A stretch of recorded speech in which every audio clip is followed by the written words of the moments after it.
The 26th of April, 1986. It's 1:23 a.m. The lid on the top of the reactor starts shaking. The shock waves felt through the whole building. The reactor number 4 of the Chernobyl nuclear plant went totally out of control. Workers realized that the reaction happening there was completely out of control. We must have to stop this reactor. For this reason, one of the workers rushed towards the emergency stop button and pressed it without having any proper knowledge. He thought by pressing the emergency stop button, the reaction would stop, but as soon as he pressed the button, there was a huge blast.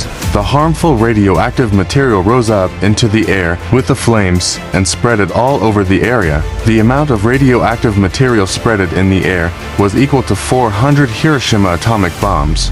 It is still the worst nuclear disaster in the history of the world. Radiations even spreaded all over Europe, and the UK faced radioactive rainfall. The radioactive dust, which fell on mountainous areas, consumed by cattle, which later affected the milk. Children who consumed that milk later diagnosed with throat cancer. So, without wasting any time, let's investigate the mistakes that caused this disaster and the changes the world faced after this incident. The actual name of Chernobyl was Vladimir Lenin Nuclear Power Plant. It was built in early 1970s. It was one of the most advanced power plants of the Soviet Union. It contains 4 nuclear reactors of RBMK 1000. It is a kind of nuclear reactor. First 2 reactors were operational in 1977. Third was commissioned in 1981, and the 4th started its operation in 1983. Each reactor could produce 1,000 megawatt of electricity. Now, if we talk about the blast, it happened in reactor number 4 during the routine safety checkup.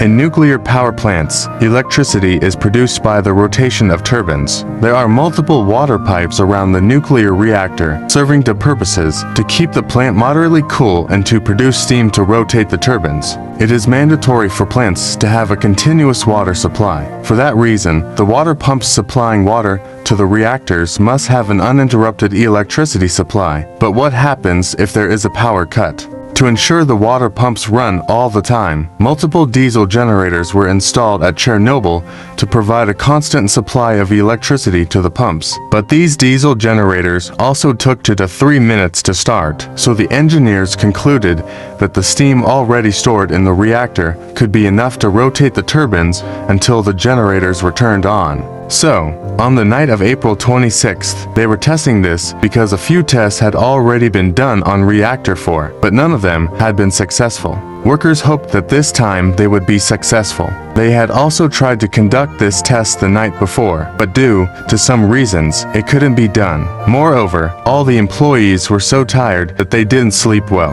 On the 25th of April, at 11:25 p.m., the preparations for the tests were started again. Apart from the story, first, we need to understand the infrastructure of a nuclear reactor. Its main core is based on 3 different elements: fuel rods, control rods, and moderators. Fuel rods play a main role in reactors, as they are the actual fuel. Control rods, which are made of boron carbide, help control the nuclear reaction or slow down the reactor. Finally, the moderators, made of graphite, help speed up the reaction. To understand it easily, we took here an example of a car. Control rods acts as a fuel in nuclear reactor. Moderator act as an accelerator, and control rods act as a brake pedal.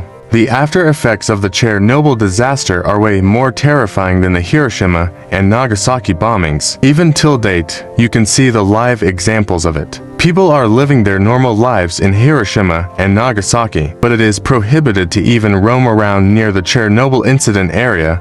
Now back to story. On that ill-fated night of the 26th of April, workers started the testing of reactor. Workers were tasked to drop the generation capacity from 1600 megawatts to 700 megawatts. So as soon as workers inserted the control rods, the power dropped even more from the estimated calculations. It dropped to 30 megawatts. Worker couldn't comprehend why it happened. There is a reason behind it. In this nuclear fission reaction, there was a byproduct created, xenon 135. It rapidly slowed down the reaction because it was working as a good conductor of neutrons. It was continuously accumulating in the core of the reactor, and it is called xenon poisoning. After concluding that there is very less generation in the reactor, the shift supervisor at that time, Anatoly, ordered the workers to take out some of the control rods so they could speed up the reaction.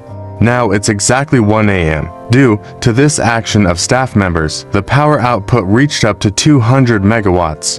But they still couldn't run their test because they aimed to take the output to 700 megawatts. They had to speed up the reactor. So Anatoly gave the next set of instructions. He wanted to speed up the reactor by taking out more control rods. There were 211 control rods in the reactor. All of them were taken out except 8 of them. This was actually a violation of the safety protocols. It was clearly written in the rule book that, under any circumstances, there should not be fewer than 15 control rods in the reactor, but there were only 8 control rods in the reactor. Due to this reason, power output spiked up to unexpected levels. At 1:19 a.m., because the control rods were abruptly taken out, the reaction suddenly spiked and whatever little water was present in the core turned into steam. So here, basically the water, which acts as a coolant, now works as a fuel for the reactor, and due to this reaction, the xenon, which was present in the core and helping the reaction and slowing down, is now burnt.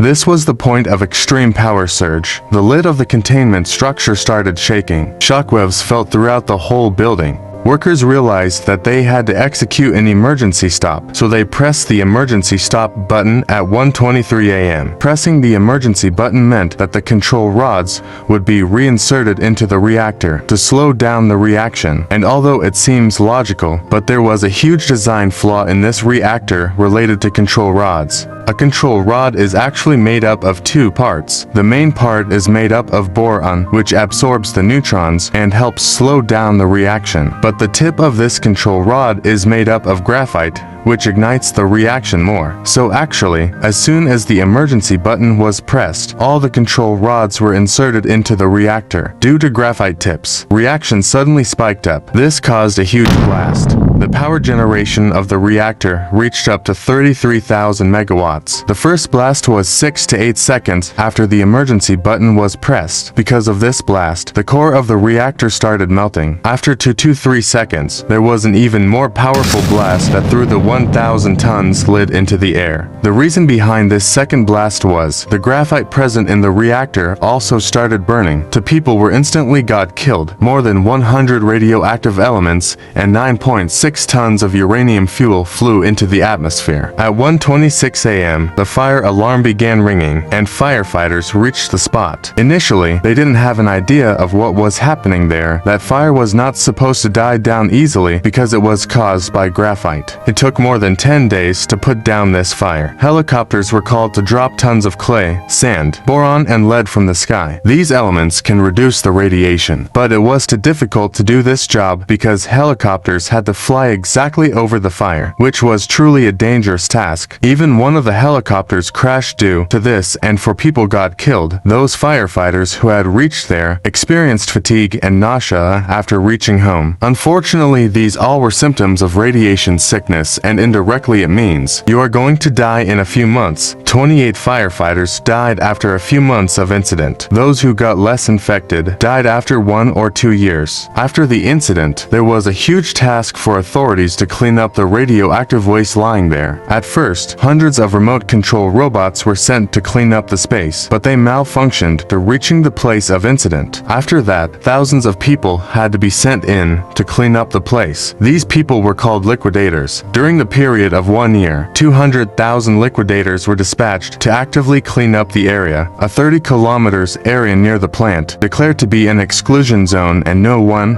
is allowed to enter in this area except officials. 20,000 thyroid cancer cases were reported in children. This disaster caused $235 billion to the Soviet Union. This was the world's deadliest nuclear disaster to date. We pray to God that no such incident will happen in the future. If you like this video, do give a like and subscribe the channel. Thank you.